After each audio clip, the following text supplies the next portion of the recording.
اصول پسند سخت گیر مغرب مخالف رہنما کم جونگ ان، ایسا کیا کمال ہے۔ شمالی کوریا کے صدر Kim Jong Un communist party جو ورکرز پارٹی کہلاتی ہے اس کے چیئرمین ہیں۔ سن 2011 میں والد کے انتقال کے بعد برسر اقتدار آئے۔ ان کے دادا اپنے دور کے معروف اور انقلابی رہنما تھے جو جنگ میں کوریا کے 2 حصوں میں بٹوارے کے بعد شمالی کوریا کے صدر بنے تھے۔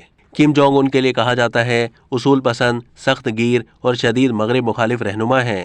وہ اب تک 1 درجن کے قریب بیلسٹک میزائلوں کے کامیاب تجربات کر چکے ہیں جو شمالی بحر اوقیانوس اور بحر الکاہل میں گرتے ہیں۔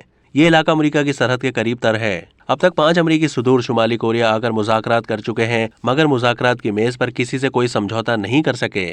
شمالی کوریا پر امریکہ کی طرف سے سخت اقتصادی اور سماجی سیاسی پابندیاں عائد ہیں مگر تاحال بیلسٹک میزائلوں کے تجربات کرنے سے باز نہیں رہے ہیں۔ کم جونگ ان سب سے زیادہ توجہ فوج پر مرکوز کرتے ہیں۔ مسلح افراد میں 1.5 لاکھ خواتین بھی شامل ہیں۔ ملک کے معاشی اور انتظامی حالات بہت مایوس کن بتائے جاتے ہیں۔ مغربی مبصرین کہتے ہیں اگر شمالی کوریا اپنی دفاعی پالیسی تبدیل کر لے تو وہ بھی جنوبی کوریا کی طرح ترقی کر سکتا ہے اور خوشحال رہ سکتا ہے۔ ہزاروں شمالی کوریا کے مزدور کاریگر چوری چھپے جنوبی کوریا میں جا کر محنت مزدوری کرتے ہیں کیونکہ شمالی کوریا میں پسماندگی اور بے روزگاری بہت زیادہ ہے۔ کم جونگ ان دفاعی امور کو فوقیت دیتے ہیں۔ اب تک کے لیے اتنا ہی۔ مزید معلومات کے لیے ڈیلی جنگ کے یوٹیوب چینل کو سبسکرائب کیجیے۔